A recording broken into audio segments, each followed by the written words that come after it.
So Keith Olbermann is suspended indefinitely from MSNBC without pay because the president of MSNBC, a one Philip Griffin, who I like to think is Peter Griffin's even stupider brother, said that he was upset because Olbermann took some of the money that MSNBC had given him because of his political commentary on MSNBC, which in turn makes MSNBC money. Political commentary, by the way, which is very liberal and slant, and he took that money, which they paid him, to give money to some Democratic candidates. So let me get this straight. A liberal commentator on a predominantly liberal television station gave some money to some liberal candidates, and for this, he was suspended. That's fucking retarded. That's a stupid policy. What sort of policy is it to say you can make us money by getting on the air and dissing on Republicans and supporting Democrats, but you in your personal life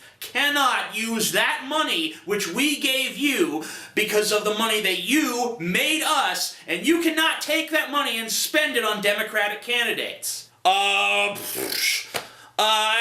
don't know. That just really doesn't make any fucking sense to me, and it really doesn't seem to make sense to anyone else. Every opinion that I've read on this has said, what the fuck? Why is MSNBC doing this? It makes absolutely no fucking sense. Apparently, it's against NBC policy for journalists to contribute to political campaigns because that would be biased. Okay, fine, but MSNBC is already very evidently biased towards the left, just like Fox is evidently biased towards the right. Anyway, I don't primarily want to talk about Keith Olbermann here. What I'd really like to talk about is the Red Scare of 2010. The evil Republicans have come to steal your children, or at least steal the House of Representatives. I mean, what the fuck is this shit? Lately, all I hear about is how this is some sweeping, terrible Republican plague that has swept across the lands. All my Republican friends are gloating like, we have a mandate! The people have spoken! Yeah, well, you motherfuckers weren't too happy when the people spoke 2 years ago. Then you're like, oh, this is a tragic day for America. The people have spoken. But they spoke something we didn't like. But now that you get control of the House, not even control of the Senate or the White House, just control of the House, you're like, oh, glory days are back again. We gonna stop the Obama agenda. And all of my liberal friends are so fucking sullen, like, oh, I can't believe this, it's the end of the fucking world. Oh my god, no, nothing's gonna get done. Nothing was getting done. Obama was a pussy. You voted in a dud. All of the pundits on Fox News are calling it a tidal wave, a surge, a tsunami, an earthquake. Ooh, it's the most devastating thing to ever happen to the Democratic Party in the history of the Democratic Party. We have won. We are victorious. Never again will we be cast out on our asses like we were just 2 years ago. Power to the people. The voters are so smart. The electorate is brilliant. Yeah, but 2 years ago that wasn't the case. 2 years ago when the Democrats swept into power on a whirlwind, none of the Republicans were saying that then. None of them were saying power to the people at the time. They were all saying, well, the people were duped. Fucking stupid electorate. Just dumbass voters. Don't know shit.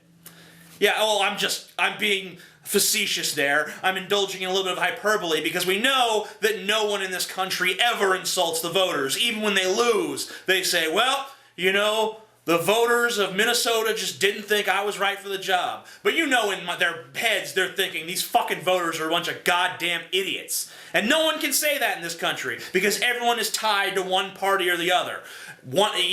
Keith Olbermann can't say the voters are idiots because then it'll be all over the blogosphere. Keith Olbermann, liberal elitist snob, insults the voters. Do you really want to be on his side? And Karl Rove can't say the voters were stupid back for the way they voted in 2006 because then, oh, Karl Rove has contempt for the common voter.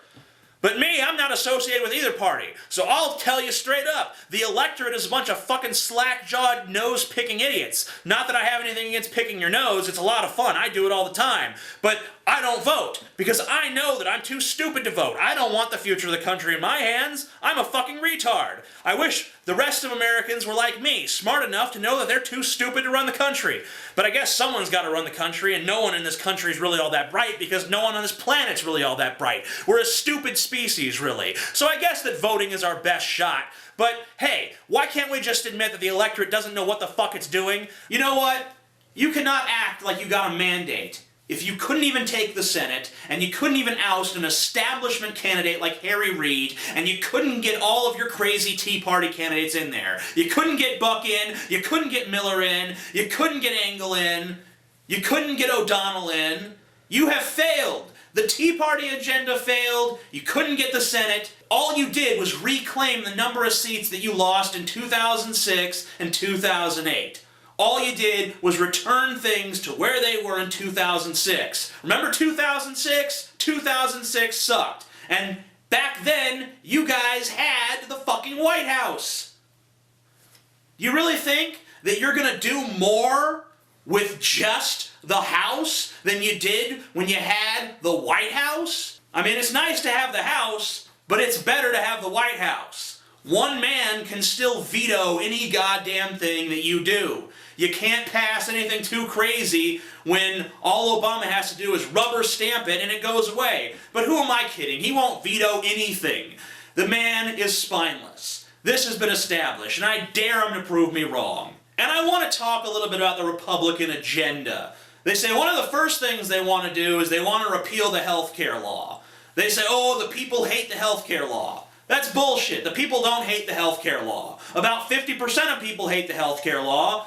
Then another 38% or some shit like that actually want it stronger, and whatever is left, they just like it the way it is. So it's true, not many people like the current bill, but a lot of the people who don't like it want it stronger. They want the public option. They want an even more socialist bill. And I'm tired of you Republicans talking about how, ooh, Obama raised my taxes. Obama raised my taxes. You know what? Unless you make over $250,000 a year, Obama did not raise your fucking taxes. Obama lowered your taxes. The only difference between Obama's tax cuts and Bush's tax cuts are that Obama didn't brag about them. He just shoved them in a stimulus package. When Bush made his tax cuts, he made sure to let everyone know, I cut your taxes. Bow before me, for I am the mighty Bush. The Republicans want to give tax cuts too, but not to you.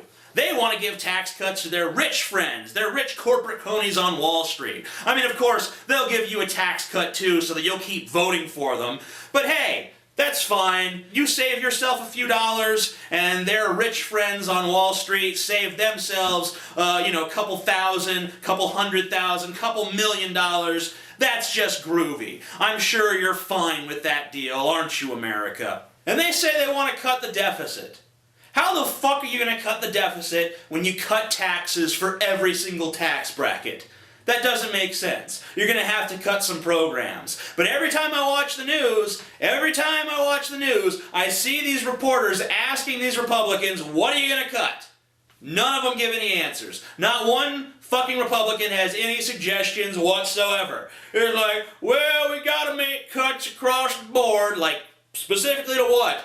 Well, we gotta cut something somewhere. And if you do get an answer out of them, it's something stupid like, we're gonna get rid of the Department of Education. Yeah, because in a country this stupid, education should of course be the first thing to go. Dick Armey said he wants to cut the endowment for the arts. Because, America is already so cultured that he just feels that that's superfluous. Not one Republican has the balls to stand up and say that we need to cut defense. Well, maybe someone like Ron Paul who just wants to cut everything everywhere. But short of those sort of lunatic fringe crazies, we don't have anyone suggesting that we cut defense. Despite the fact that it is the most bloated budget, that we spend more money on the military than any other country on the face of the earth. In fact, more than the other top 27 countries on earth combined in terms of military spending. Why do we need that much? Who the hell is our enemy? Who the hell is our enemy that's so powerful that we need that sort of military might? I'm not saying that we should have a weak military, but do we really need a military that's on steroids? Do we really need a military that looks disgusting, that just has muscles bulging directly into its ears? We don't need a military with that sort of strength. We should have a military for defense. We should have a military that is capable of fighting a foreign war. But we don't need military bases all over the world, signaling our imperial conquest of the globe. We don't need that shit anymore. This isn't the Roman Empire. No one cares about land anymore. It's all about economic supremacy, not land supremacy. And we're still acting like this is some old world shit, and we can impress people by building statues of ourselves in every foreign country. It doesn't work that way anymore. So I don't understand why Republicans are gloating, because their agenda is doomed for failure. And I don't understand why Democrats are depressed, because even when Obama had control of the White House, of the Senate, mostly over the courts, he still couldn't get anything done except for the weakest, most watered-down health care bill possibly conceivable. So, if you think that things could get any more stagnant than they already are, then you've got a reason to fret. But if you're like me and you realize that things are pretty much at a standstill as they were, they're not going to get any worse. I mean, sure, nothing's going to get done in the next 2 years, but nothing got done in the last 2 years. So what does it really matter? It doesn't. There's no reason that anyone should get worked up over this, and there's no reason that Keith Olbermann should be off the air for giving some money to some candidates. What is this? The Red Scare of 2010. It's all